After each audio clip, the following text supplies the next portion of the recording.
This episode is brought to you by Battle Bars. Battle Bars is a premium protein product jam-packed with whole nutrition. Battle Bars is sure to give you the energy to fuel your fight. Shop thebattlebars.com today. So, Nicolai, do you just go by Nick, I assume? It doesn't matter. Doesn't matter. Okay. Right. Nicolai sounds cooler, so if it's okay with you, I'm going to call you that. Let's roll. Nicolai. You can do it with a Russian accent, though. Yeah. No, Agree? I can't do it with a Russian accent. I work for the government. That won't end well. Ian, part of the Russian collusion. Too soon. It's too soon. But Nicolai, thanks for joining, first of all. I know this was very short notice. So we've been talking a little bit. I think you've known Brad for a while. You're a coach over at NEVERstate. So you do, I guess, personal training, things like that, correct?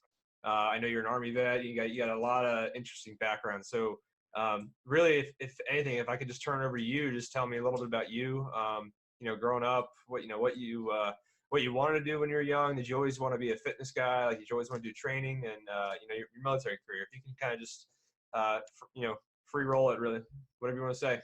Cool. Too easy. So I'll start off with everything kind of happened by accident. Every big thing that's happened in my life was unplanned, even joining the Army and stuff. So I was born and raised here in Carroll County, Maryland, and I was big into, like what everybody else was doing, farming, 4-H, beef cattle, pigs, that type of stuff. And then I went to high school at Westminster, local here, and I played lacrosse and ice hockey. And then I graduated high school. I was actually supposed to go to college to do mechanic stuff. I placed very well in this competition. I had like a scholarship to go to this like NASCAR school and do like pit crew stuff. And then I got bored with it and woke up one morning, went to the recruiter, and about 4 weeks later, I was in basic training. And I joined on an open contract like an idiot. So for anybody that watches this, don't do that. Ask your friends that are Rookie move. And I got put in as wheeled vehicle mechanic, oddly enough. So I'm like, okay, that's too easy. So I slept through AIT and stuff, and then I got put in the aviation unit, and that's when my world got turned upside down. Because I wasn't there very long. They're like, hey, report to the hangar at 09, you're a door gunner now. I was like, a what? They're like, on helicopters. I'm like, I haven't been within 100 foot of a helicopter. So I spent pretty much all my military career in a flight company as a door gunner with 10th Mountain Division. Afghanistan, we were on the FOB. We were attached with 5th Group Special Forces and 3rd Infantry Division. That was the battle space commander there. And when were you there, Nick? I'm sorry to interrupt you. I was there 13, 14. Okay. So I was there at that time too. You said 10th Mountain, right? Yep. Yeah, we fell under them at the same time. Interesting. Just curious. Were you under Catamount?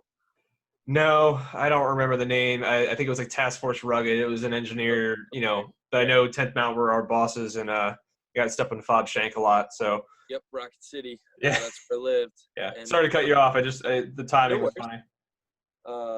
But yeah, so I flew several hundred combat flight hours there as a door gunner. Had a lot of fun doing stuff with 5th Group and 3rd ID, and it was, you know how it goes. You get some of the best times, some of the worst times downrange, but went traded for the world. And then in the military somewhere, I picked up fighting. I was doing some jiu-jitsu and Muay Thai and MMA type stuff. And then I got out, and then that's when I've always been into some sort of athletic thing, whether it was lacrosse, ice hockey, or even farming. There requires, when you're throwing hay bales up in a loft 20 feet up in the air, requires some sort of strength. So I always had a foundation of natural strength, but I never utilized it because I knew I was strong, so I didn't feel like I really needed to train it. And then that's when I stumbled across strongman. Literally saw my buddy doing the Atlas Stones. I'm like, hey, that looks cool. And then I tried it, and then one thing led to another. Shortly thereafter, I went to my first competition. I beat all the people in my weight class, but they'd thrown a heavier guy in, and he beat me by like a point. And that feeling of this isn't fair, B, it was only a point. I think that second place by a point in my first strongman competition ever is what really sparked I've always been competitive, but I think that's what really sparked my climb, because I'm like, you know what? If this ever happens again, I want to be strong enough where it doesn't matter. Yeah, I mean, second place though for your first one. That's crazy. It was at a local show out in like Delaware, and the prize was an invite to nationals and a chrome axle. And I was more upset that I didn't get the chrome axle. But it worked out anyway, because I ended up going to Rome the same time national was that year, so it didn't matter. But the following year, I qualified for nationals again. I won Maryland's Strongest Man, and then I went to nationals, and it was my first nationals, and I won, became the national champion in my first nationals by a point. And that's kind of what really even got me more hooked. And that's when doors started opening, and I really kind of charged the whole strongman thing and the training. And I don't do well in moderation. So when I do stuff, I'm head first. I just submerge myself. And then I won nationals. I won a Platinum Plus show at East Coast Most Powerful. It's like a regionals type thing. Okay. And then I went to the Arnold, and there's no 200-pound division, so I have to compete up in 231. So I compete against guys that are about 250, cut down to 230 or so. And I finished 15th out of 40, and I was happy with that. And then I went to Worlds as a 198, and it was actually one of my worst shows to date. And I finished 4th. I missed podium by a point in my first Worlds. So still, first Worlds, I mean, like, just getting there, showing up, being top 5 is really good. That's just not how my brain works. This is why you and I always get along so well. Is like I'm very like you. Like I can't do the mediocrity, and I'm always like I'm my worst critic. So like if I lost to somebody else, it's like, all right, dude. Well, what are you doing? Like what is that dude doing that you're not doing? And how can you do that? And you're very like that. Where was the first place you did stones at? Was that at Muscle Mine? Yeah, I reached out to Jason Sandoval. You probably know him. And he kind of took me under his wing. Him, Randy, and Phil all really I was in good hands with them. They really gave me the opportunity to train and learn. And Randy went with me to my first couple competitions, and that's when I met Brian at my second show. And he kind of recruited me to NEVERstate a little bit. And I went there, and he really got me on a regimented training schedule. And that's when, like, my 550-pound deadlift went to like 600, 650, and now I'm coming up on 7. So I'm about 3 years into being a competitive strongman, and I'm like one of the top middleweights in the world. That's awesome. Now. So, that's crazy, dude. Been a cascading thing, and I'm sure you guys have saw the whole thing with Miles. That's gone completely viral, which is unplanned. He's been my friend since high school. We actually were friends. No, we were friends in middle school. I was 2 years ahead of him. And he came into the gym to do photography, and then I knew he was competitive, and we're like, hey, pick up that medicine ball. And we had him loading stones about a week later. And then that turned into deadlifts, benching, squatting, overhead. And then he did his first comp, and then that video went viral. We went viral 2 or 3 times after that, and that's when Arnold Schwarzenegger picked it up, brought us out to the Arnold this year as his guests. Hung out with Arnold, ate breakfast, dinners with him, put us in the hotel, flew us out, and then we just got back from Nike 2 weeks ago, the world headquarters. They had us out working on. I've seen your posts. Like they just got him going everywhere. That's amazing. Yeah, I've kind of fallen into the role of kind of like his agent, I guess. I was gonna say, I mean, whether you like it or not, you might be his his Hollywood agent at this point. Yeah, I'm kind of like the barrier. Because of cerebral palsy, fine motor skills are some tasks are extremely difficult for him. So it's a lot easier for me to handle emails and stuff like that. And we have the NFL draft coming up. The NFL reached out. They want us there. So it's pretty wild going on. So I've never had anything gone viral, so I wouldn't know. But are you able to keep up with all of the comments and everything? No shot. So I was like, I was trying to read a bunch of the comments and stuff, because that's one of my favorite part of the internet is the comment section, because people are just so ridiculous. And I've seen so many people that have like never even clicked your profile to see the history of you and Miles. And people are like, oh my God, he's using him as a, stepping stone or a platform. And I'm like, and I'm like trying to like defend you. It's just crazy, man. People I are didn't even just see that because I just don't even go in there because the internet's a Yeah. cesspool. Like, it's so crazy. That's the truth. It's so It's funny though. I crazy. think all of us have realized it, and I mean, Oh, I've man. thought it was super cool that like, I mean, not only as his agent, but like as one of his best friends, like you really are just looking out for his best interest. And that's the Absolutely. ironic part with these people saying that is like, Yeah. all you're doing is making sure he doesn't get caught up and taken advantage of, because someone Yeah. will try and do that.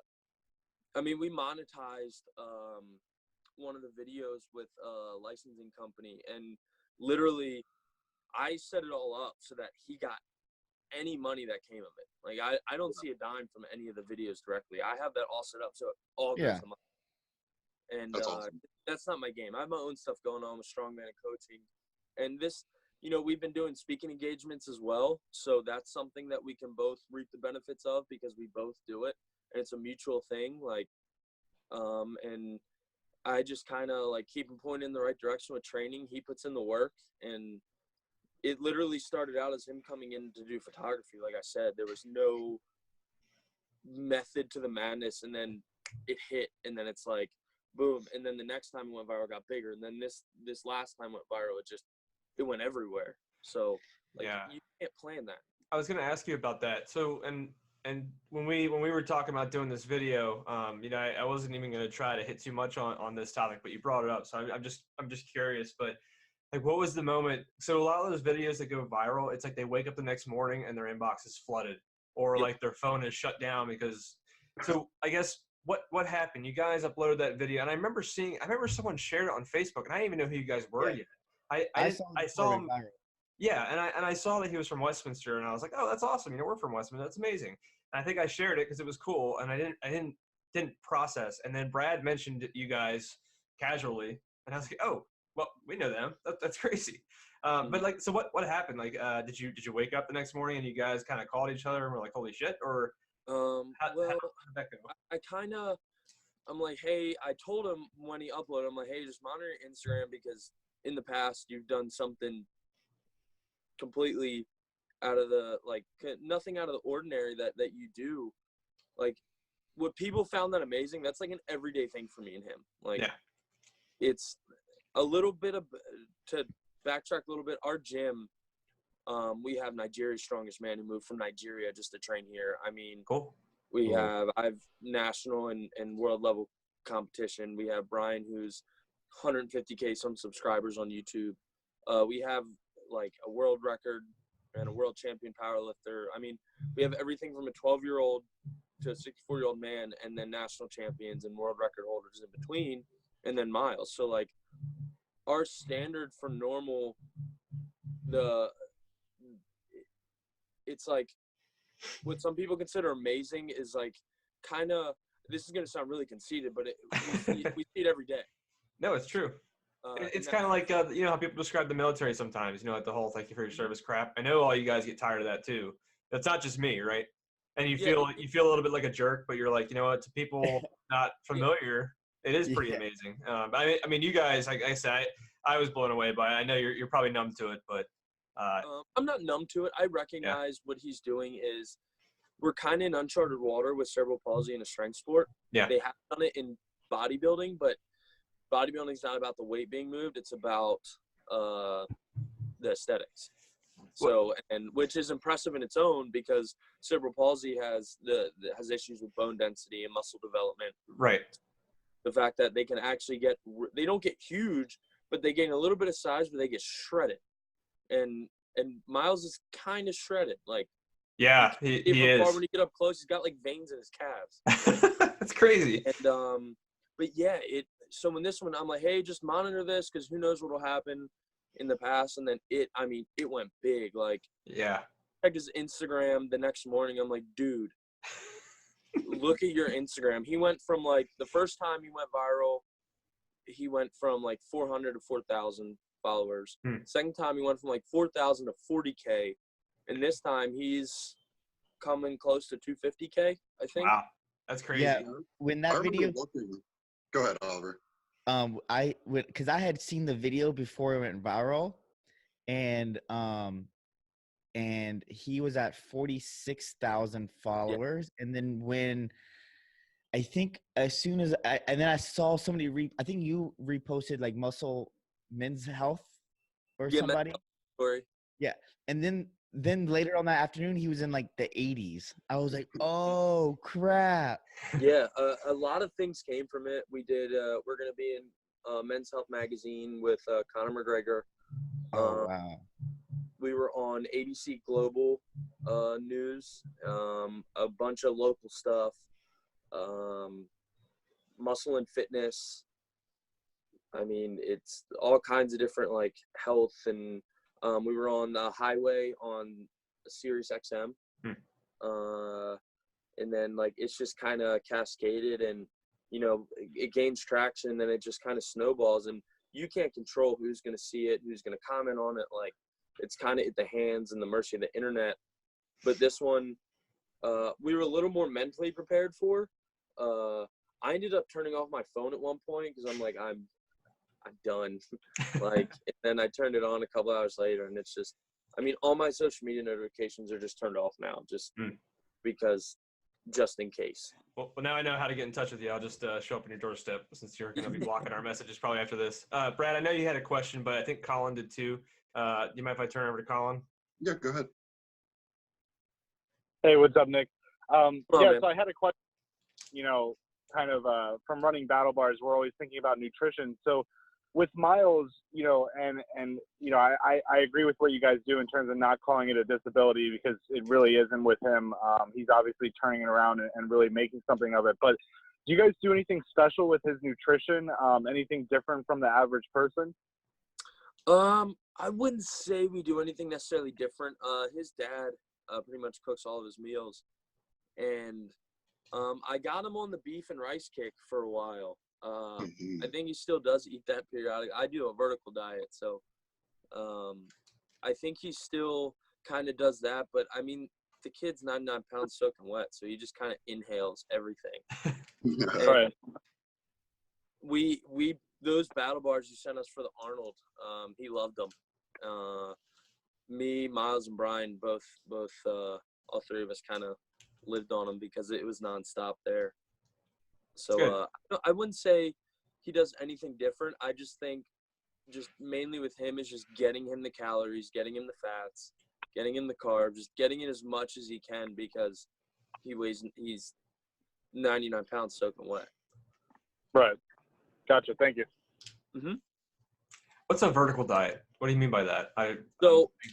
It's a stand efforting thing.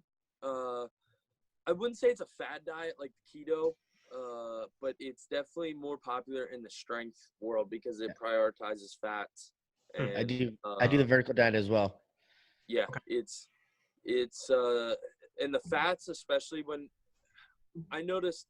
So when you start getting heavy with weight, like when I broke the 600-pound mark in my deadlift, I noticed that my training took a lot more out of me. So my CNS fatigue was getting really fast.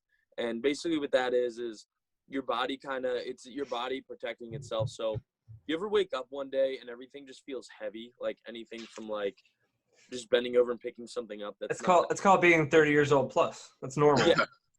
I'm well, breaking that's down. called CNS in the gym.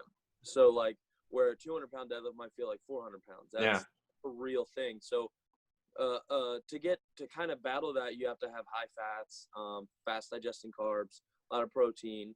And the vertical diet prioritizes a lot of beef, white rice, and some veggies. And to really kind of produce the best catalyst for strength athletes. And there's different variations like for cutting weight, maintaining weight, bulking. But it's all geared towards the strength aspect, because stand efforting, he was a bodybuilder, and then he earned the title world's strongest bodybuilder, I think.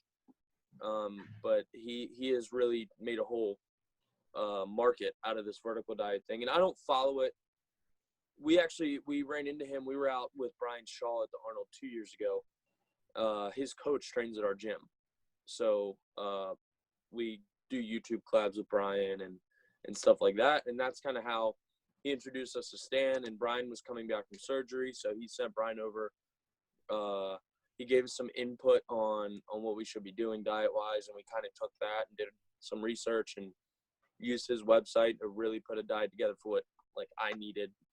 And but yeah, that's pretty much it. It's predominantly beef and rice. Okay. And a lot Yeah. of salt. Yeah, beef, ground bison, white rice, sweet potato, Mhm. chicken stock, salt.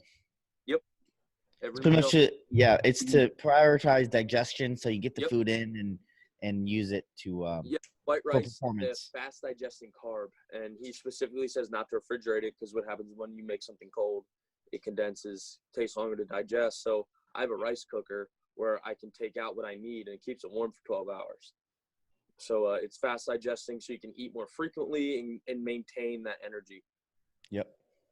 Okay, that's awesome. Well, good. I hadn't heard that terminology before, so it's always good to learn a new thing here and there. Learn me a new thing. Yeah, and Yeah, go ahead, Oliver. no, nothing. I was just gonna. We can move on. Okay. No, but Nick, that's awesome. Yeah, it's awesome to see you guys do. I'm glad you enjoyed the bars and all that. We, me and Colin were joking internally. We're like, you know what? We don't want this to seem, what's the term? Fake. Because it was the timing, because we wanted to give you guys stuff anyway, and then we're like, you know what? They're probably getting everything from everyone because Miles' video had just gone viral. And we were just like, I mean, we're glad we kind of knew who you were before, but man, I'm just happy that you guys enjoyed them. I'm glad it hit the spot. Did what it needed. Yeah, they're good. I mean, especially that you guys led with, hey, you know what? Just try our product before you do anything or decide on anything, and we'll go from there. So that showed good faith within the supplement or the product itself. Yeah, well, that's awesome. So what I was gonna say, just if I can kind of segue back, but the Army stuff. When did you get out? I got out August of 2015. Okay, and you stayed the door gunner that pretty much that entire time until you got out. Shortly before they sent me back to the maintenance unit to kind of ETS and go through that whole process, and they boned me pretty hard because they sent me to JRTC with like 2 months left in the military. Oh man! And I got a whole heap of crap when I got back because they're like, you have 30 days left. Why have you not done any of this? I'm like, talk to my chain of command. Yeah. Well, so for anyone, explain JRTC for anyone who has not experienced it or might be thinking about the military and just doesn't know what you're talking about. Can you? It's a shit show. I was going to say, I want to hear how you describe it because I have plenty of opinions from a completely different perspective. When with the flight company, it's great. It's basically simulating a deployment. Right. You go and put all this, like, basically, it's supposed to be high-speed laser tag gear, but it doesn't work half the time, at least when you're trying to shoot at someone, not when they're shooting at you. And you put these lasers on the end of your barrel, you shoot blanks, and every time the blank goes off, the laser shoots. Or if you set your weapon down too hard, you kill one of your friends. Mm-hmm. You wear this halo around your Kevlar, or in my case, my flight helmet, and then you wear this little vest thing that has little receptors for the laser on it. Yep. So there's a whole unit down there at Fort Polk, Louisiana, that is, their whole job is to be OPFOR. I think they're called Geronimo. There's Rangers down there as well, I think. So you'll be doing normal operations, pulling security, things you do on deployments, like, for the most part. And then they'll just attack, like, at night, out of nowhere, like 2 a.m., you're getting attacked and you got to respond. So when I went with the maintenance company, it was bad. Them getting attacked didn't go well. No, they never does. OPFOR always destroys, everything, but they definitely tweak it. When I went with my flight company, we're a combat arms job, so we were an assault helicopter battalion, so we did offensive stuff. Right. As well as mainly like ring routes and PAX movement. But it's just a lot more organized, a lot more preparation for that kind of stuff. But it's basically just getting you ready to simulate as best they can a deployment, but there's a lot more hoops you jump through in the preparation because it's not as straightforward. There's all these little rules meetings, and they have these OCs that walk around. So if you like get shot, or they're like, hey, that Humvee just blew up, you have this wound, they give you a card and you put it like on your chest, and then the medic comes and he's like, they have to do according to the card, like if you have a gunshot wound in your shoulder or your left leg got severed.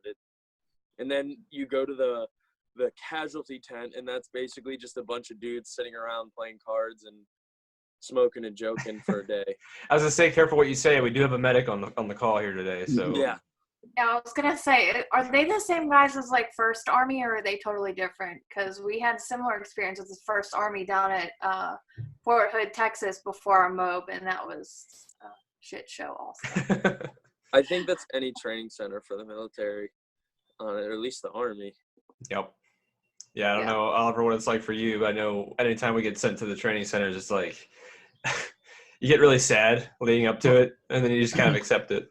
Yeah, well now, I mean, I'm out now but I'm a contractor and everything is a shit show. Just the whole everything.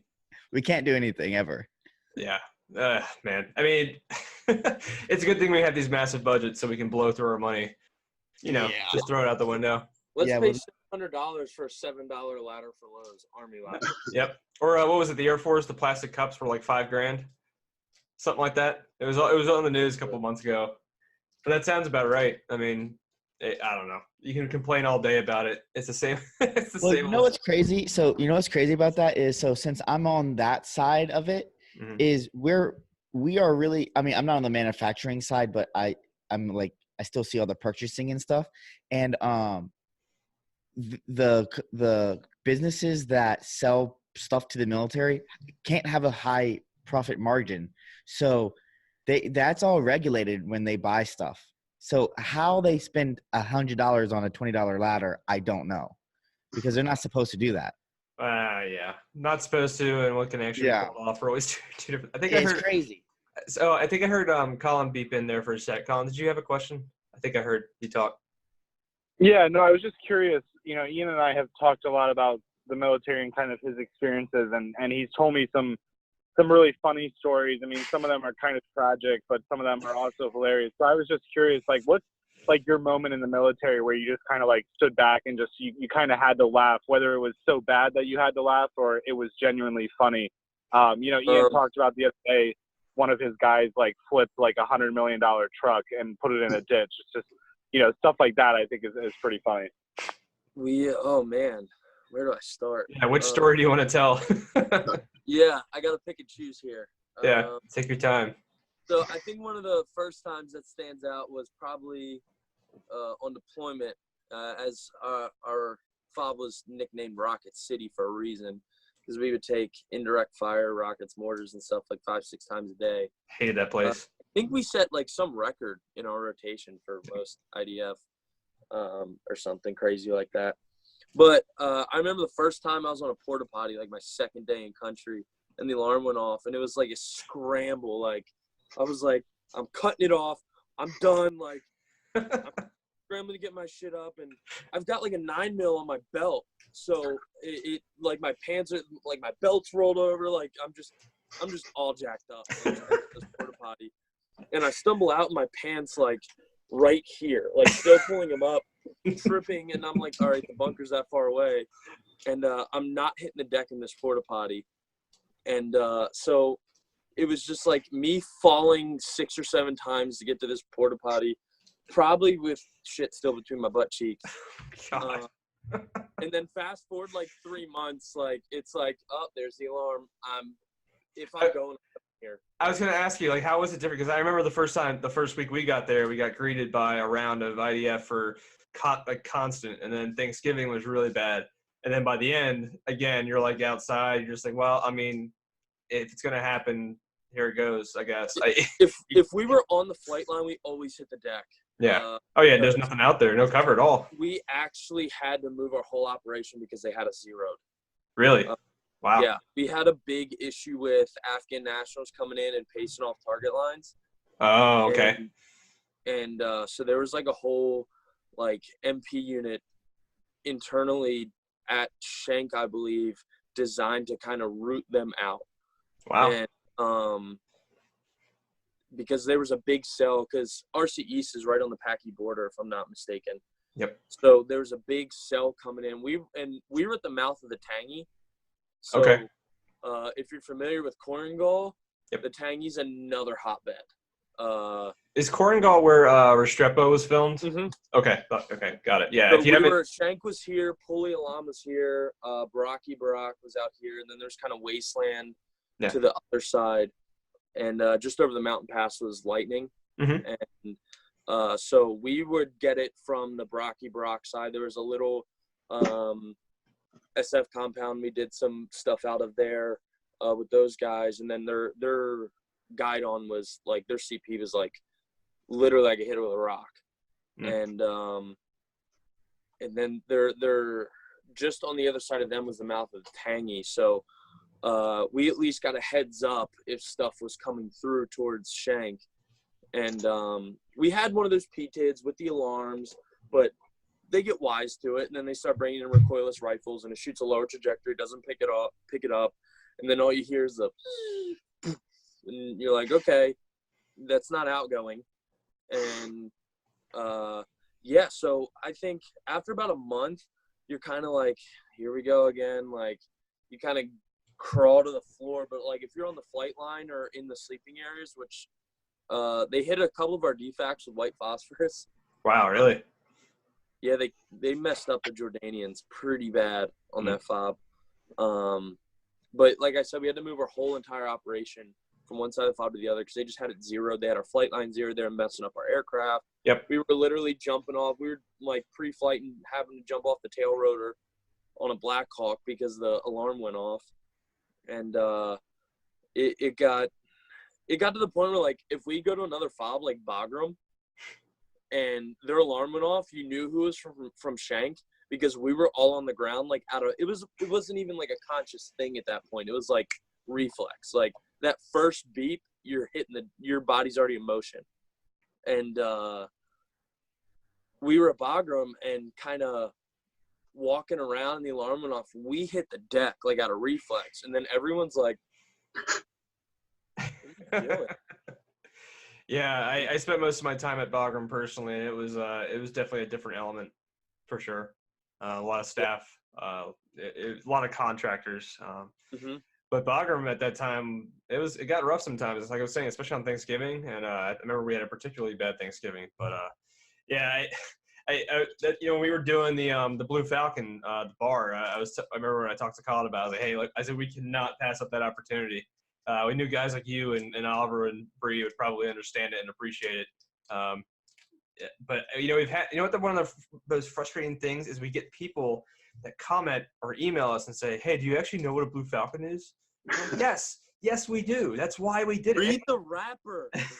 No, but it's almost like they're all like, well, I wouldn't eat a Blue Falcon because that means you're a shitbag. I'm like, are you that sensitive about it? Like you can't eat something because it's fun. I don't understand. Maybe it's just me. Like maybe we're in a different mindset. But oh my god, if I had $1, clerk. What's that?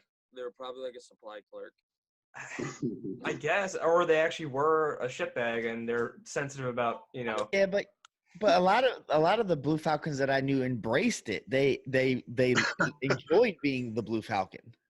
I mean, that's just extra. That's extra. It's I guess I'd appreciate that more than the others who don't know it and they don't think they are.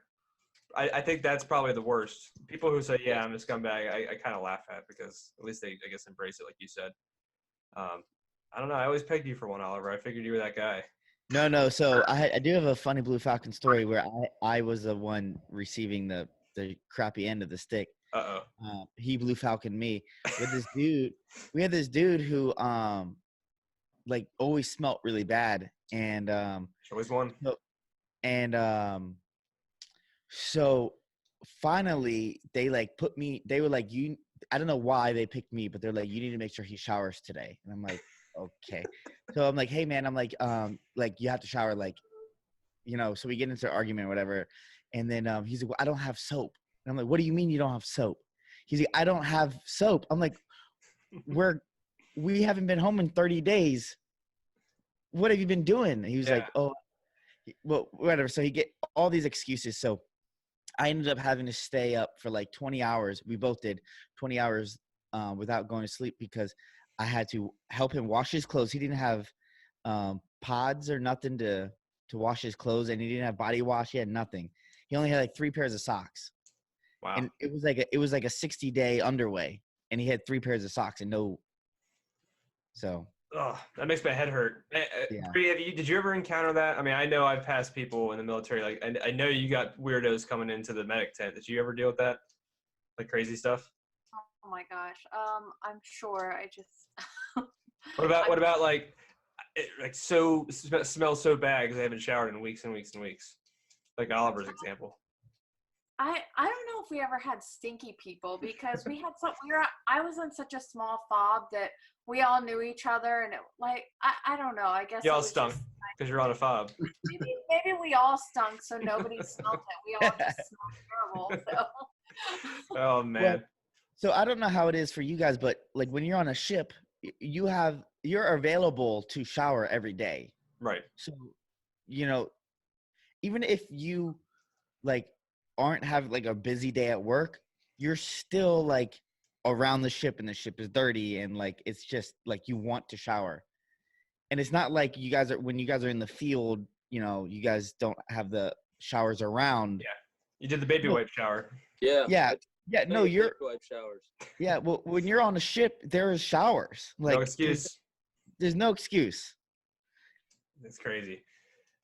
Yeah, you could go all day about that, I'm sure. And I'm sure, Nick, you got a lot of stories too. Because we had the little we had 2 shower things. Yeah. And they were like little connexes, like squares. Mm-hmm. So it was like a half of a connex. Yep. Well, they either weren't working or the Afghans were shitting in them. So everybody had to do like some sort of detail work. Now, because we're a flight company, we were definitely fortunate because the mission kind of revolved around us, if we're being honest. Yeah, of course. And so we didn't have the manpower to expend because we flew like enough for like a whole battalion as a company. But when it did, it was obviously the lower enlisted guys. So we had to go wash the latrines and the showers. Well, it was 2 latrine connexes and 2 shower connexes and then a bunch of porta potties. And so I got smart. I would sign out the aircraft pressure washer. I wasn't going down there with a squirt bottle and a mop and a rag and wiping that stuff down. I'm like, I've had enough of this shit, literally. No pun. Yeah. And I would just tell everybody else in detail, I'm like, hey, just go to your barracks rooms. I'm going to be done in 20 minutes. So we had a big tractor, like a big John Deere tractor. And I was licensed on it, but like I already knew how to drive it because I grew up around that stuff. So our sleeping area was like a quarter mile from the flight line. Shank was really spaced out because the IDF had a lot of dead space and because of the landmines. And so I drove this thing down to the sleeping area, drove through the encampment, then I'd drive it up to him and just let that puppy rip. And then I'd spend like a minute on each one and then drive back down and then go get the NCO. And she's like, there's no way you're done. I'm like, go look. Now, here's a question though. Did they put it on your award, your end of tour award? No. Damn it. That would have been great. I'd have paid money to see that. No, they did not do that. I would have. If I had been your commander, I would have done that for you. I would not have been surprised. They didn't give me a Sikorsky award because I wasn't a 15 Tango. What's the Sikorsky award? It's like after 500 hours, they just give us air medals. Oh, okay. Do you have that, Bree? If you're an air medic or whatever, does that work that way? I did not get that. I got, I think I got the over 250 safe flight hours one, but that's your crew wings, correct? For what? That's your crewman's wings. Yeah. And then at 500, we got air medals. Okay. Right. Interesting. Yeah, I didn't know that. Yeah, the aviation branch is always such an interesting. I always told people if they're smart enough and they got good vision, they should definitely try to do that. I got to talk to some guys going and enlisting and whatnot. Yeah, they're cool guys though. Crazy, some of them. Didn't appreciate some of the Black Hawk pilots we flew with because they were brave. I will say I got a whole new respect for pilots because I went and got my civilian pilot certification after the military, and I was in flight school pretty constantly up until all this stuff went viral. And I was working on my instrument rating, and it kind of took a back seat because all of this stuff is going on. And I remember used to like saying pilots like they suck. And I remember we get new pilots like, oh, here we go. And then when I got into a little R-22 and tried to hover, I was like, Jesus, I'm a jerk. Yeah. It gives you a whole new perspective on actually being a pilot. Oh yeah. But the aviation is mainly different, I would say, because of especially in an assault battalion where the enlisted and the officers work together so frequently. Mm-hmm. Like there were times when if there wasn't any like rank in the back or anything, like we were on a first name basis sometimes in the aircraft just because it made crew coordination so much smoother. Oh, yeah, all the time. Yeah. Mm-hmm. And rank kind of went out the window because it was all played off of flight hours. So you could have like a full-bird colonel in the right seat, and he's second in command to a CW2, just because the CW2 is a stick pig. Right. I mean, that's how it should be. In the back that has more hours than both the pilots. I've had that before. No, yeah, it makes sense. I mean, it's definitely interesting. I like you said, I respect those guys a lot. I don't know how they do it. Crazy hours. Colin, do you have a question? Yeah, no, it's just kind of general towards really all of you guys except for Brad and I, because we're the only ones that are non-military. But I was having a conversation. This was about 2 weekends ago, and this group at this party I was at, we're more liberal focused, let's say. So they were kind of talking about, how the military is not a career, and most of the guys that go in are low intelligence. They're this, they're that, and I was explaining to them, I'm like, hey.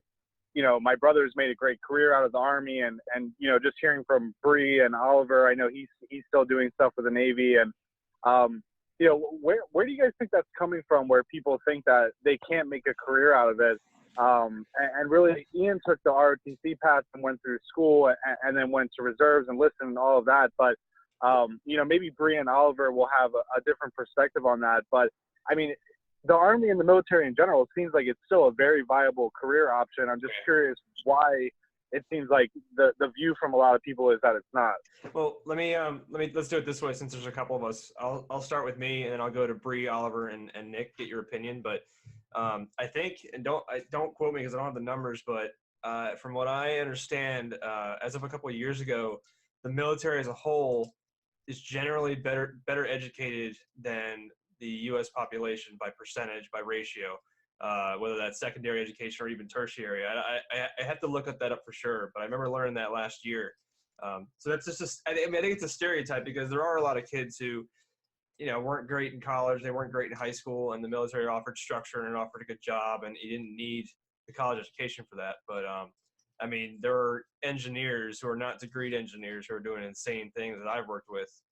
I think it's just mostly a stare. As for the career thing, I personally don't know. I know a lot of the guys and gals who go in, when they get out, they get a little bit lost. But I think that's mostly because they're not giving good guidance. But yeah, I mean, you know me, Colin. I've been in 10 years now. I got my degree from it, and I worked in the Pentagon, and I manage people now. And I don't understand the career thing. I can understand that they're all dumb stereotype, but I don't get the career thing. What about you, Bree? Well, that's what I find strange, though, because I mean, you admit this as well, and I wasn't good in high school, but neither you weren't very good in high school. You weren't a high grades person, neither was I. No. Yet you went in, you got your degree in college. You did a lot of good things in the Army. You built a career after that for yourself. So it's almost like these guys that are looking at it and saying, I can't make a career out of this because I'm not this or I'm not that. They're looking at it totally wrong, because it's actually a great way for them to kind of change the path they're on and actually build a career that's really really respect worthy.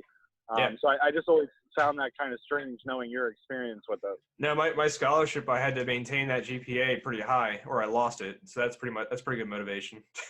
Right. Yeah, Bree, what do you think? Yeah, Colin, I think what you said is pretty accurate. And I think a lot of it too stems from some of their insecurities, or maybe they couldn't pass something themselves. Ooh, sick burn, Bree. I know, but calling it out. Savage. So maybe for whatever reason they couldn't join, so they feel like they have to make up a reason for them not doing it. But I also think too, having done what I did in the military and then trying to transition into the civilian world, it was not an easy transition. Like what I did in the Army, when I tried to come out and do the equivalent in the civilian world, I wasn't qualified. I didn't have, so I basically had to start over, and it was kind of humbling, but really frustrating too, because I had all these abilities and skills that I knew how to do. I just wasn't allowed to do them. So maybe that's interesting in itself, because why are you qualified enough to, to mend up our soldiers that are giving everything for this country, but not qualified enough to mend a regular citizen? So that's kind of like a weird healthcare thing, Yeah. that doesn't really make, I know that they have different procedures and stuff, but still, I mean, if you're doing it over there, you can sure as hell do it here. So. Well, didn't that happen a couple of years ago? And I remember this news story. There was an Army medic who pulled someone out of a car wreck, and then I think that person like sued them because they weren't a qualified medical personnel. Something like that. Does that sound familiar? Do you know what I'm talking about? Yeah, I've heard multiple stories of that happening, and you're only protected so much in like the Good Samaritan law. Yeah. But you have to be careful, because if you are certified in something, but you go out of your scope of practice, then you're not being a Good Samaritan. Somebody can like get you for that. So where I might be qualified in Maryland to do something, I'm not qualified in Virginia or Pennsylvania or somewhere else. So I would be practicing out of my scope of practice, and I'm supposed to know better and not do that. Right. Okay. Well, thanks. What about you, Oliver? What do you think? So I'm actually really bothered by that. Like, I'm kind of I can tell you were getting ready. I appreciate you being like, I'll speak, and then Bree and then Oliver, because I'm like, I saw it. I noticed. No, so that really bothers me. The career thing, that just comes from ignorance, because you can't have a pension anywhere else. I mean, so the fact that they would say that it's not a real career. What are you talking about? Well, I mean, like, you can get a pension, obviously, but you're not going to get it in the same amount of time. You get it faster in the military if you do it with a career. Right. Yeah, pensions are very few and far between. Yeah. And so that's just coming from ignorance, and that bothers me when people speak on stuff that they don't know what they're talking about. But as far as internet, but as far as you said what, Colin? They say that people in the military are dumb. Yeah, I mean, this actually is interesting, because this particular person that I was talking to, I found out later from one of his good friends that he actually spent a couple of years in the Air Force. So, I think it's interesting what Bree said, that it probably was a situation where he went in and he wasn't, tough enough, smart enough, whatever it may be. And then now he kind of resents the military and resents the people that build a career out of it. Yeah. And he's an IT guy and an average one at that. So I just thought it was. Yeah. Oh, I know who you're talking about now, Colin. Yeah. I think that, I think that comes from, when you're 17 or 18, if you're lost and you're not good at grades, people might call you dumb, and, the military might be a good option. But not because you're dumb, but you just need a little bit of time to find out who you are and maybe see the world and, get your ass kicked a little bit.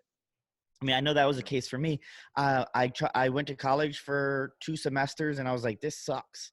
And I wanted to leave Maryland. So, I joined the military, and it wasn't because I was dumb. It was just because I wanted to, but I could see how people were like, oh, he couldn't go to college. College was too hard. So then he went to military as if it was a backup plan, which, I mean, I'm in college again now, but going to college at 27, and being paid for it with the GI Bill is totally different than going to community college when you're 18 and you're like, it's not important. For me, it wasn't important then. College is more important now. Yeah. So, Nick, I'm going to very quickly ask you the same thing, and we're also going to wrap up here. I'll just ask you some closing questions. I think Colin's going to had something to say real quick. Yeah, I'm going to have to bow out. I've actually been playing hooky from an engagement party for the last hour and a half. It looks like people are leaving. So, talking to you guys Nick, thank you for coming on and talking to us, and I'll let you guys wrap it up. Thanks, guys. All right, man. See ya. That's how dedicated we are to this podcast. All right, so Nick, you kind of know the question already, and then you just want to give your thoughts, and then I'll wrap it up. I have a few more for you, just real quick. Yeah, I think I'd just be double tapping what Oliver said. I mean, it's just ignorance, especially in the aviation world where so many of the guys I was in with got out and are now either being crewing for a civilian contractor or they're a maintainer for a civilian contract downrange and making way more money than anybody's going to get out of college right away. Then, I mean, it's just ignorance. It's the people being hypocrites, calling people dumb and not knowing what the hell they're talking about. Oh yeah, plenty of those going around. Too many. Okay, well, great. Hey, I think that was good. That was a good question by Colin. I didn't even think to ask that myself, but it's probably helpful. Again, and most of us are military except for Brad and Colin, but you guys have been around us long enough to kind of know what we talk about, rant about all the time. But Nick, just to kind of wrap up with you, because I think I've held you long enough today. So I mean that you got the training with NEVERstate. It's NEVERstate, correct? NEVERsate. NEVERsate. Okay, gotcha. Yeah, I knew I was going to misread that naturally. So just real quick, you kind of alluded to it. Let's say your two things you've done in your life really like that we'll focus on. You got your military experience, right? And then you have this this fitness stuff. So can you give us, and by extension anyone who watches this, like any advice for success in both of those? So, let's say you got someone trying to go into the Army or the Navy or the Air Force. What would you give them as a brand new recruit right now? And then let's say you got someone who wants to be in your shoes fitness-wise, whether it's a certain goal or whether it's I want to be a trainer one day. And like, how did you achieve that? And what's the best advice you give? Just very general. So we'll start with the military first. New recruit, be at the right place, right time, right uniform. You're going to hear that so many times. Just do what you're told. You're going to be kind of broken down and molded, but at the same time, don't lose your ability to critically think and think for yourself. Because that is a huge asset when it comes to the military. Because on paper, if we're being honest, you're going to be a number to someone that outranks you severely. So if you're able to kind of shake and move using your own wit and intelligence and ability to think for yourself, it will set you apart from your peers and potentially open up a lot of doors in the military, either with other jobs or when you get out contracting, things like that. Yeah. So that would be my advice to a new recruit. And if you don't have that ability, just stick to right place, right time, right uniform. You can't go wrong. Yeah, it's a good one. That's good advice. But as far as the fitness stuff, I mean, I'm someone who personally doesn't like being outworked, and I don't like losing. I'm a gracious loser, but it's not that I hate the person that beat me. It's that I get angry at myself, especially if I lost because I made a mistake or something. But it kind of, I would say, that's a lot less direct. Asking you the tough questions. I can't let you go easily. Yeah, I would say it just finds something that really draws you in and allows you to submerge yourself, because it's the only way you'll have that kind of fire and that passion to do it. Now, I don't wake up every day like, let's go train. Like, no, not even. I wish, not even close. I was gonna say, those guys that do that or are like that, I can't even get on their level. I don't know how they do it. I mean, I feel if I do miss a training day, like it eats at me. I will say that, but there's times when, especially I'm in prep for a big competition right now. Mm-hmm. Like I look at the program and I'm like, shit, like this is gonna suck. Like I have anxiety, but it's like the personal training stuff. Like that was another accident. I mean, just make sure when if you're trying to go somewhere with the personal training, there's everyone out there is a personal trainer. You can go online and spend an hour on a test and pay $75 to be a personal trainer. The market is so watered down and saturated with all these average and normal personal trainers. I don't even think I'm that great of a trainer. I just enjoy seeing someone change their entire outlook on what they're doing with their body. I mean, I think it was Socrates who said it's a shame that a person can go their whole life without knowing what their body's capable of. And I'm an athlete as well, so I know what it feels like to get a PR. I know that emotion. I know that happiness. I know that just overwhelming amount of joy, and like, I did that. No one can take that moment away from you for the rest of your life. You go out and deadlift 300 pounds, that is yours for the rest of your life. And to be able to give them something that no one can take away from them, for me personally, does a lot for me. Like, when in those videos, when you see me go nuts with miles, that's like any athlete. When the whole gym was going nuts, that's anybody in the gym at any given time when they go for PR. So just be that person that can really push someone to really make a difference in their life, and that work ethic is contagious, and that feeling is contagious, because they'll tell other people, they'll post videos, and they'll see, and people will eventually draw to you versus you trying to go and shotgun blast the mark and be watered down. And yeah, there will be times where you get the soccer mom who just wants to vent, and that's inevitable. But the more you do it, the more you'll kind of find where you fall in that niche. And I've learned that appealing to everybody isn't my route, but with it, like, strongman is a niche. It is.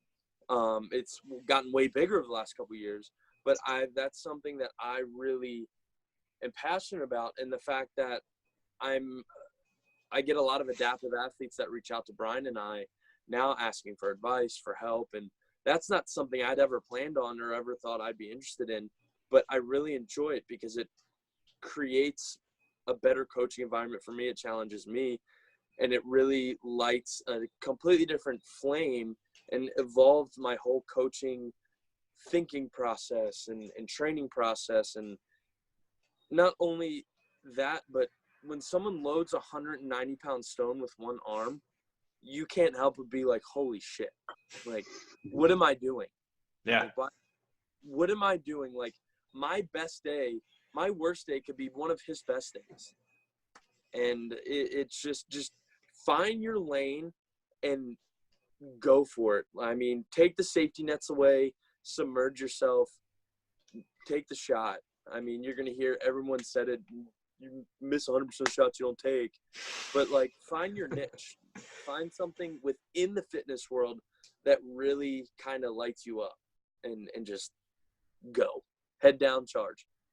Yeah, no, that's awesome. That's phenomenal advice, and I love that Socrates quote too. It's one of my favorites. There's what's that? I probably messed that up. No, you were spot on. I think the extension of the quote is he's basically saying you should be able to write a book or read a book, but also know the limits. Know what you're capable of physically. I forget exactly how it goes. It's one of the better ones out there. But no, dude, that's awesome advice. Again, I just the fact that you're doing this for us too and coming on here and chatting, we really appreciate it. Yeah, thanks for. I mean, you're basically a part of our Battle Bars team. I mean, really. So we want to get the chance to get to know you a little bit better. So I think what we're gonna do is just we're gonna keep plugging away. I hope that a video like this will give some people some inspiration too. They can come out to us and you and just say, hey, how do I do that? How do I do any of this?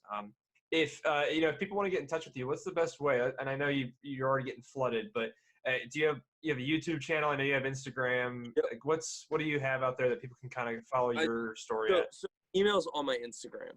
You can click the email button, and that'll take you, set you up to email me. But my Instagram is uncle.nick.